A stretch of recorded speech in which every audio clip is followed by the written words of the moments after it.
All right, thanks. I think that was great by Thomas, and it's pretty cool because what I'm going to talk about is going to be an extension of what he just, sort of introduced you to the idea of influencer marketing and what they do at United Influencers. We're going to talk about things from a slightly different perspective though, but before we kick things off, I'm going to tell you a little bit about myself and what we do in a while, but we're going to kick things off by watching a short video clip. You've probably seen this before. It's from the YouTube Rewind 2015. Anyone seen that?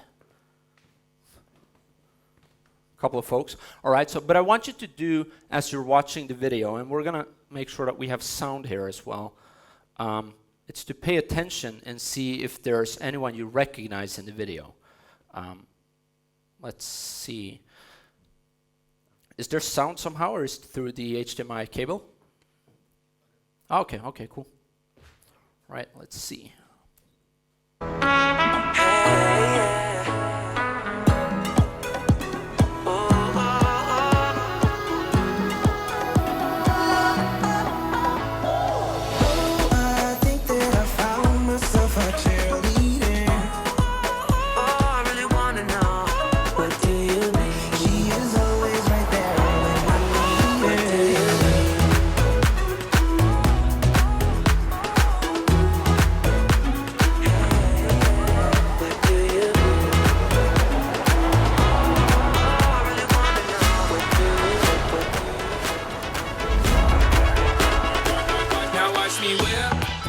Watch me, nay, nay.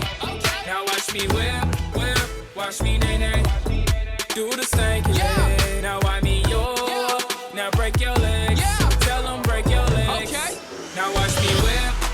Now watch me, nay, nay. Now I mean pop. Now watch me whip. Now I mean do. Now watch me, nay, nay. Watch me whip. Watch me whip. Watch me whip. Watch me whip.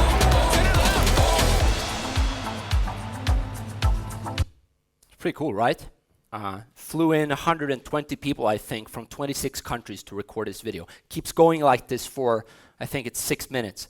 So, but I want you to do now, and what I mean by recognize, I mean you either know who the person is or you know their name. So what I want you to do is raise your hand. Up, hands in the air, everyone. All of you, up, hands in the air.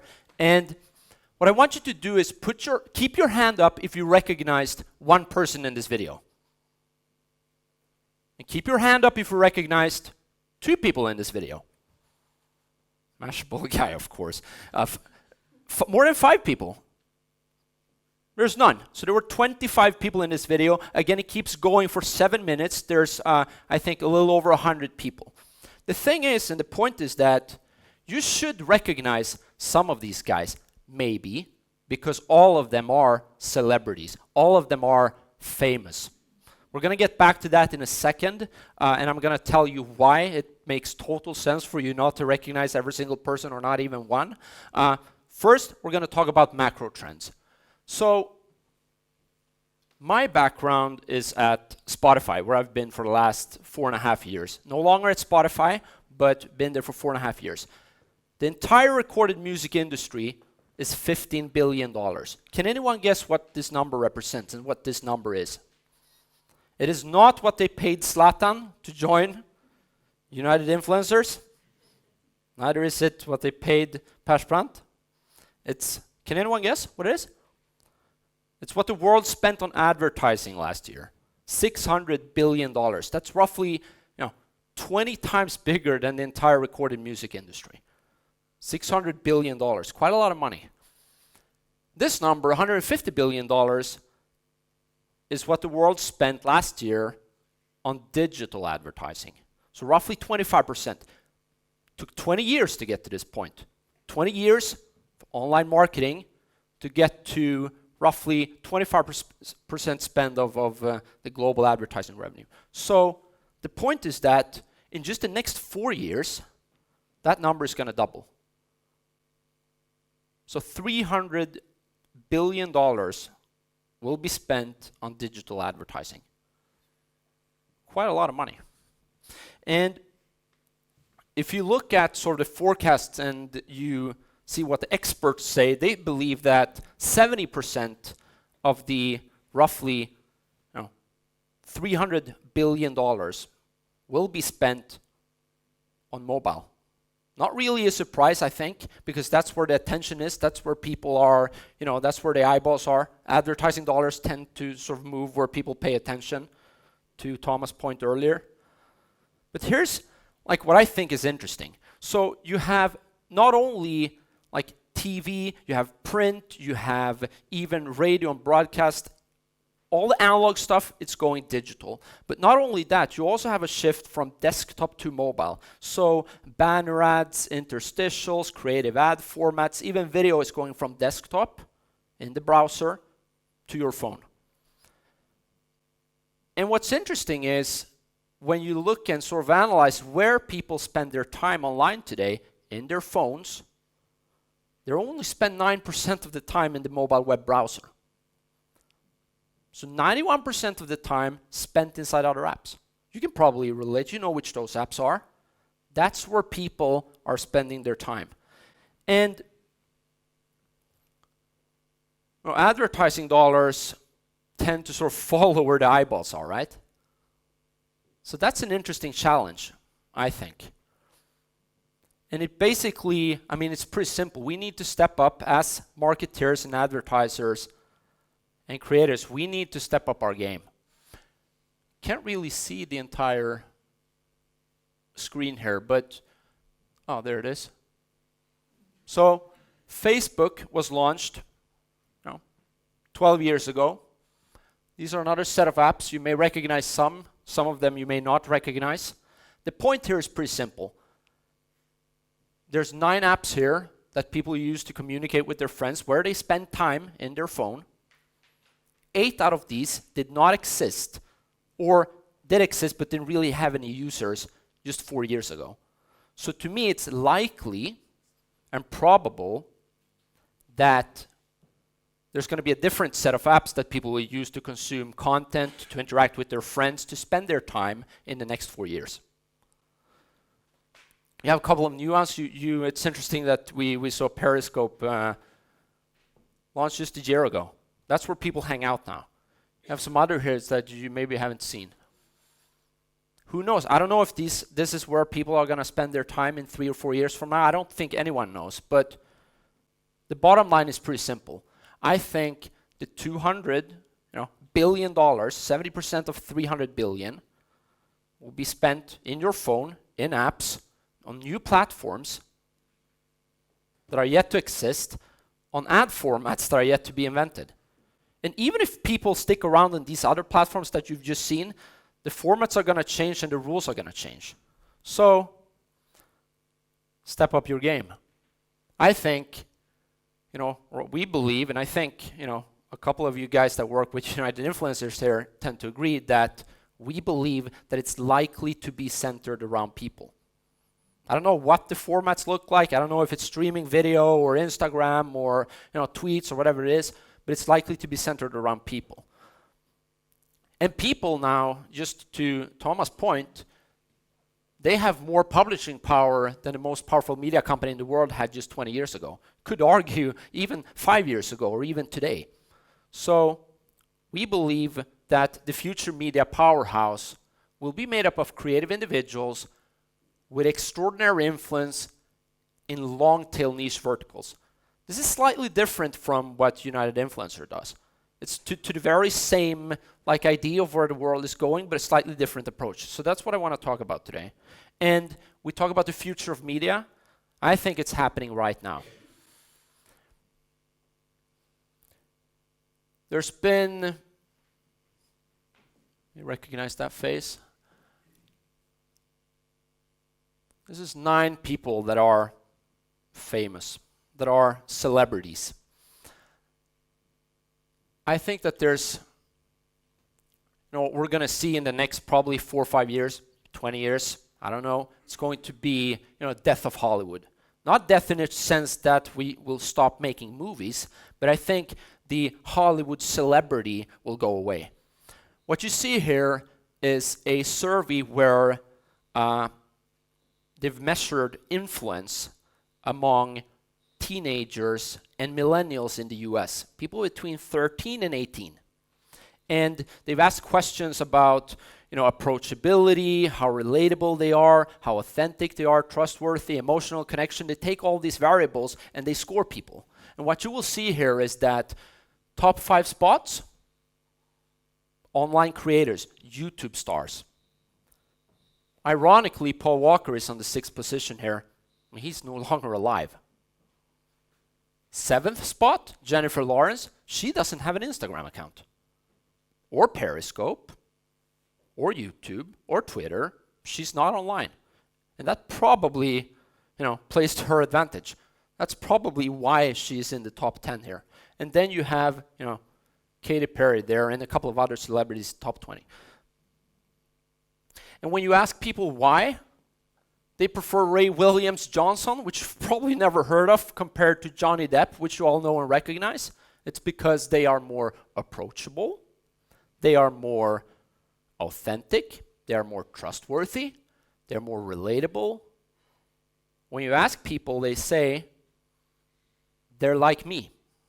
And people tend to be influenced by people that are like themselves. Johnny Depp, very different. Just a normal guy. And when you sort of drill down and you look at the reasons to why this is the case, people say that they have 7 times more emotional attachment. They are more engaging. They're even more extraordinary. So as you go further down the tail, and with the tail I mean when you look at even more niched sort of, online creators and not the PewDiePies or Ray William Johnsons, you will see that they are even more relatable and approachable and trustworthy. And again, this is not the future. This is happening right now, and it's been going on for a while. Do you know who this is? Anyone? You guys don't count. Anyone else? It's Kenza. She's an online creator. She has 1.4 million followers on Instagram. She has a blog. She is, a sort of media house on her own. Or she is, and she's a brand as well, quite powerful brand at that. Average engagement, we look at comments and likes and mentions, 3%. These are people that are sort of like her. Same vertical. Girls from the Nordics. 40,000 followers on average, 36 people. You add that up, it's 1.4 million, 7% engagement. Makes sense, I think. More trustworthy, more relatable, more authentic, more like me.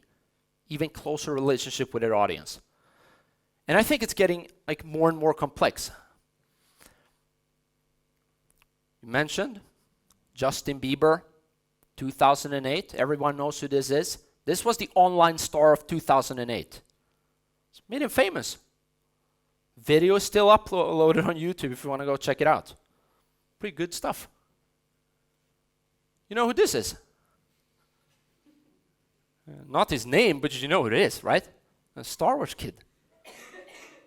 This online star of 2006, I think. But here's to the point. Do you know who these guys are? Only 1 or 2 could recognize more than 3 people. These are the Star Wars kids and Justin Biebers of today. That's why I show you that video. It's a pretty cool video. You should check out the full version. 7 minutes. Justine, Todrick Hall, Maddie Bragg, Trevor Moran, Gigi Gorgeous. Question is, can you keep up? All this is happening right now. These were the most famous people of YouTube. These are the most famous people in the world today, especially among millennials in the US. But to Andrew Walker's point, top voted comment, I did not recognize 90% of the people in this video. And you're not supposed to. That would be crazy. But their fans, the people that follow them, they worship them. You can't see Rachel here. She has 160,000 subscribers on YouTube. Not a lot compared to the 43 million of PewDiePie. She used to work in a coffee shop, Starbucks, in Seattle. She had to quit her job because she was too famous. Her fans recognized her schedule, stalked her. It's pretty interesting, right? You have someone who's too famous to work at Starbucks, but doesn't, make enough money on her sort of online presence and her job as a modern media house. Too broke not to. So, I think the big media houses of tomorrow will be extraordinary influencers, individuals with extraordinary influence in long-term niche verticals. And that's what we do, by the way. Me, Martin, 2 other guys. I wouldn't say that we're competing with these guys, just taking a different approach. We turn these individuals into media houses. But the difference is that we don't sign people exclusively, and we don't pick the Zlatans and the sort of Mikael Persbrandts of the world. We work with long tail. Hundreds of thousands of people. Like Rachel and people that are like her, that you've probably never have heard of, but have fans that worship her. And sort of to the point, I think that that's where the $200 billion will end up, because it's going to be regardless of platform or format. That's what you heard before from United Influencers as well.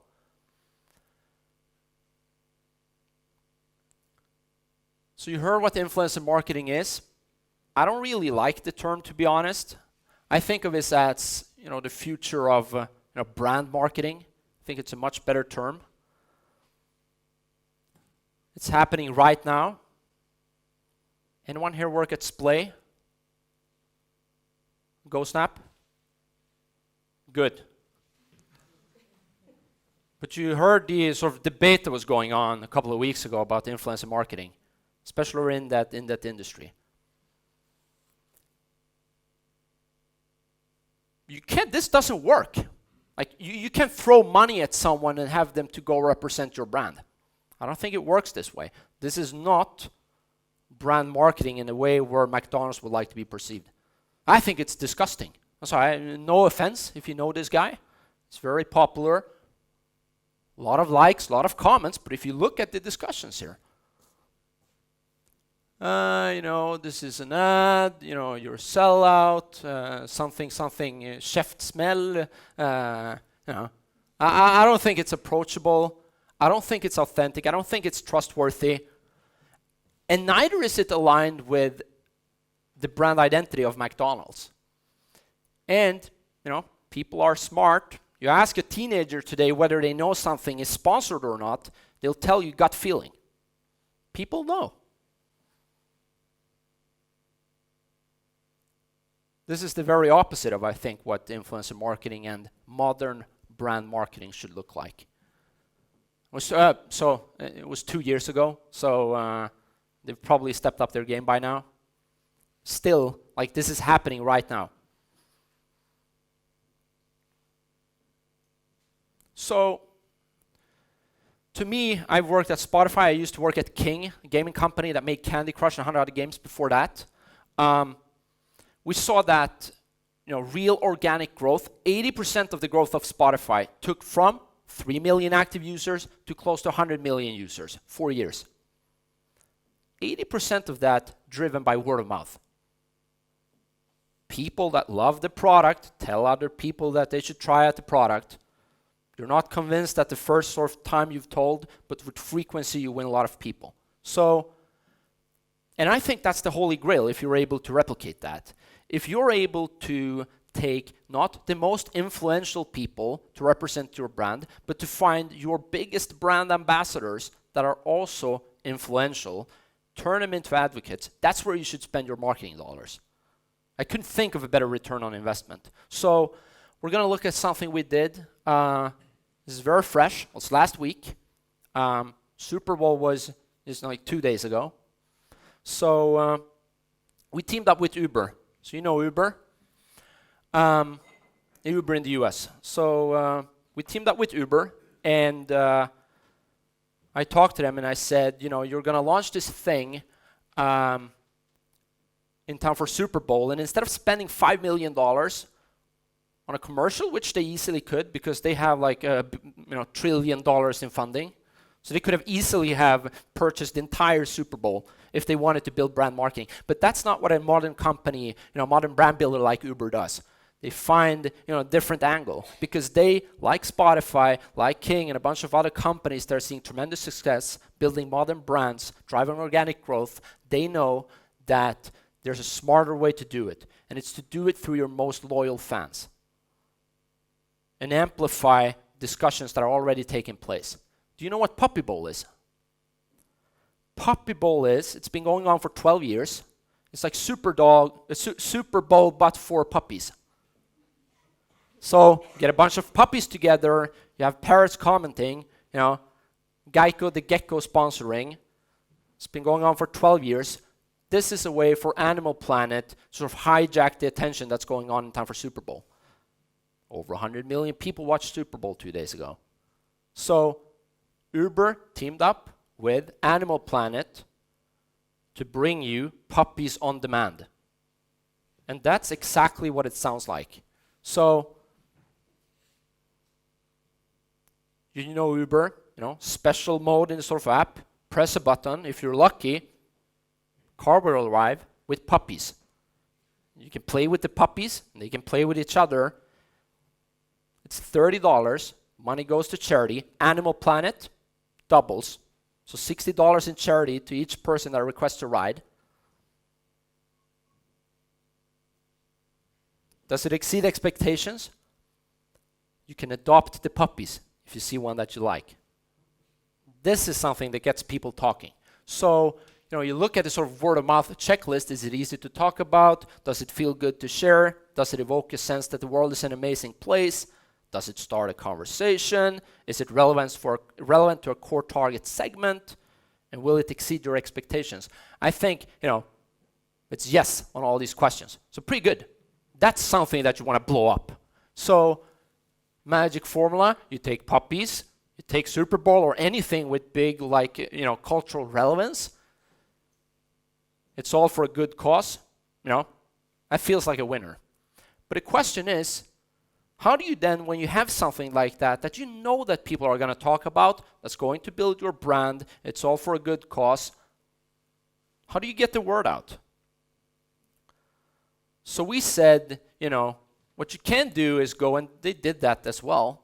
You can go to one or two influential people and turn them into the sort of voice of the campaign. We wanted to identify people that love the Uber brand. So we work at things at quite big scale. We've built the world's largest, influencer or online creator database. Millions of people that we have not only categorized and classified, we also figured out where they are, which categories they belong to, and their engagement, and which brands that they love. So you take 33,000 potential influencers in New York. Uber told us only people with 100,000 to 1 million followers. We identify people in the fashion and lifestyle niche. This was also tied to New York Fashion Week, in a sense.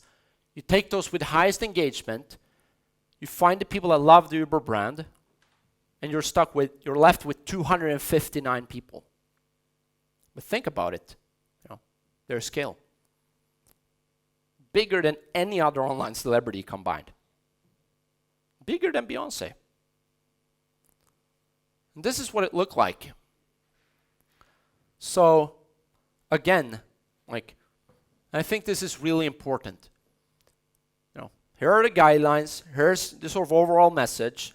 You have to use these hashtags so that we can track. You have to disclose that it's sponsored, else as you learned, you're breaking the law. Tag a puppy lover. Very low friction. Everyone knows a puppy lover. And what we saw was that what's authentic, we talked about this, and native, it's very individual. Like they said, been posting your things on your blog or your Instagram account for the last 3 years, people are gonna smell and sense if you're not being authentic and genuine.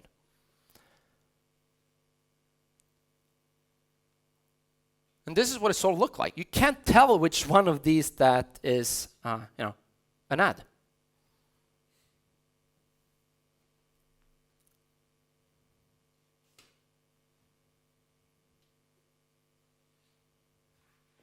A sketch artist sketched a puppy. That's pretty cool.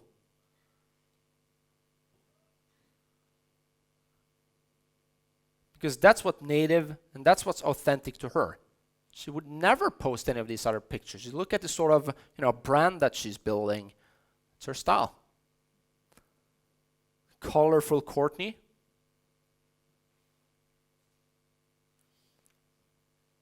And this guy. I thought this was pretty interesting. What do you think? There's a Brazilian musician living in New York. Super popular. He takes a picture of himself every single day. Same face. How the hell are you gonna be able to squeeze in like some native advertising into this? He took his shirt off.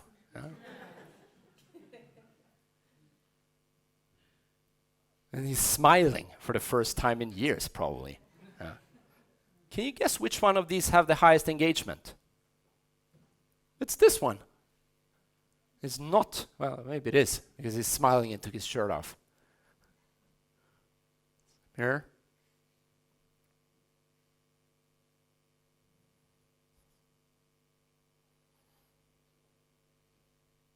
We think that this is like the future of advertising. This is where the $200 billion are going to end up. Because it's real. And people can sense that it's real.